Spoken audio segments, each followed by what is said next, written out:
NBA Thursday.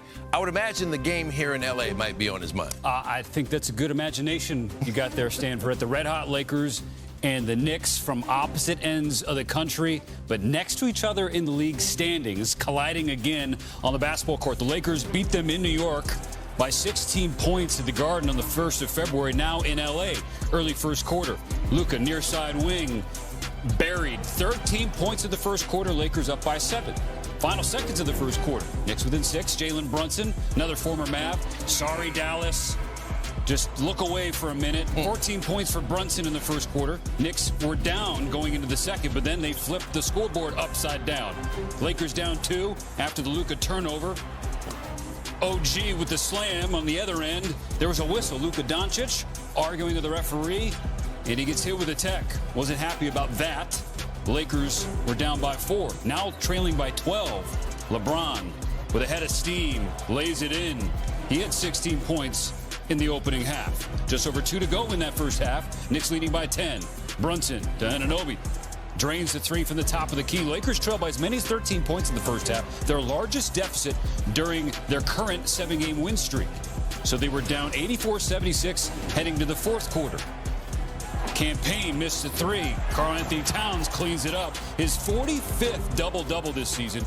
The most by a Knick since David Lee in 09-10. Knicks up 10. Now just up 6. Jackson Hayes cuts into it with authority on the lob from Luka. Now it's a 4-point game. Look out far side. There's LeBron for 3. Lakers within 1. And Crypto was on fire for this game. Jalen Brunson was 2. That's a tough one that he gets to go. Knicks back up 3. Moments later on the other end. LeBron, top of the key, tie game. Even at 96. 1.5 to play. Brunson, no. Lakers get the rebound, and now in transition. LeBron kicks it to Gabe Vincent in the corner. Lakers lead for the first time since the second quarter when it was 32-30. Now Knicks down by 3, final minute. Brunson fighting hard, and 1. Keeping the Knicks alive, keeping Spike Lee on his feet. Brunson ties the game with a free throw. Now knotted in 99. Knicks with the ball. Brunson double team. Josh Hart got to get it up. He can't. And we're going to OT 99-99. In the extra frame. Early on, Luka being watched by Karl-Anthony Towns. Moving, dancing, shooting, and scoring. Lakers back up by 2. Next possession for LA. Luka, deep 3 over Cat. It's a 5-point lead. Doncic was feeling it. Now Knicks down 2. Jalen Brunson drives, draws a foul. But that is the most significant part of this play. He comes down on Austin Reeves' foot, rolls his right ankle severely. He was up walking around after the play, trying to walk it off and tough it out. He stayed in for his free throws, made the first and the second. Back to a tie game at 107, but Brunson had to leave the court. He limped to the locker room. Later in OT, 109-107 Lakers. Miles McBride, no. On the rebound, there's a foul against Karl-Anthony Towns. Towns not thrilled. The Lakers are another win for LA in overtime.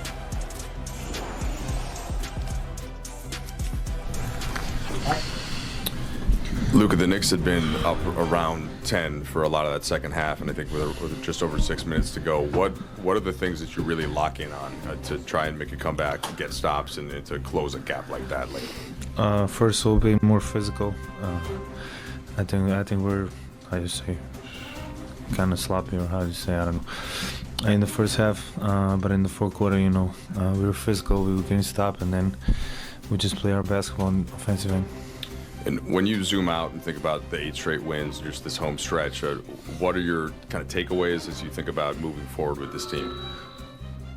I mean, it's great, but we got to approach next game with the same mentality and go game by game. I know we got a tough stretch, but we got to approach these games with the same mentality and trying to get a win. in an overtime win like this, it's hard to point to one moment.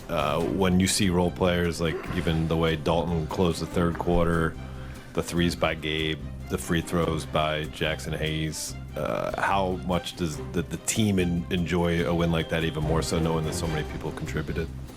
A lot. I think Gabe won us the game with those three threes in the fourth quarter, and that was huge for us. And that's how we got the energy up. That's how we got the crowd in. And I think he won us the game there. Luka, you've been a Laker for 14 games since the trade. I don't know if it feels longer or shorter than that, but curious what you've learned about this team in that time. Just the chemistry. I think everybody gets along. That's really important. We're well connected. Obviously, there's room for improvement, but I think we're well connected. So I'm excited to be a part of this team. On a night like tonight, when you guys are down 10 in the fourth quarter, is that where that chemistry and connection, is that when it really shows? Yeah, even more. If you win that kind of games, come back, that kind of games, especially at home, get the crowd in it. You build kind of more chemistry, and those games are real sweet to win. It was after the Minnesota win that Austin mentioned that it was encouraging that you guys could win games even when you weren't playing necessarily your best games. I feel like that's a fair way to describe tonight after some of the early shot making or lack thereof. For the bigger picture for this group, what do wins like this mean, and what does it say about the group and what you guys can accomplish for your bigger picture goals? It means a lot. I don't think we played good today. I think we have, especially for the first three quarters, I don't think we played good. So that just showed the whole group together. Everybody's cheering for each other, and we gave each other a push that we need to win the games.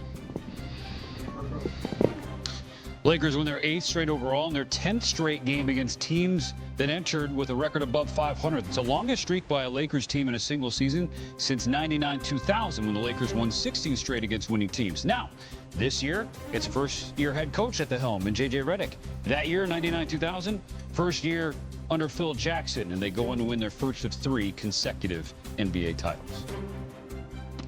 Always jacked up when I got my guy Kendrick Perkins hopping in the chair to talk some NBA with us. And what a game across the way from these studios at Crypto. The Lakers and Knicks in overtime. This game was a little bit different, though, for LA. And I know, wait, are we allowed to talk about the Lakers still?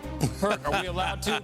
We got to, because they showed us something in this game. It was a little bit different than the other contests they played during this win streak. Yeah, I mean, look, and it's not what you do, it's how you do it. And tonight, it was not just about the win, it's how they got the win. In a game like tonight, when I thought the Knicks had control over this game, all of a sudden, we see the 2 superstars from the Los Angeles Lakers, Luka and LeBron, take over the game. Both flirted with 30-point triple-doubles. Luka Doncic, he was spectacular offensively, hitting big shot after big shot. LeBron James, I can't give him enough praise on how spectacular he's been defensively. Tonight, he basically played the center position and did a hell of a job on Karl Anthony Towns, locking him up, holding him to 3 for 13 from the field. I'm looking at a team right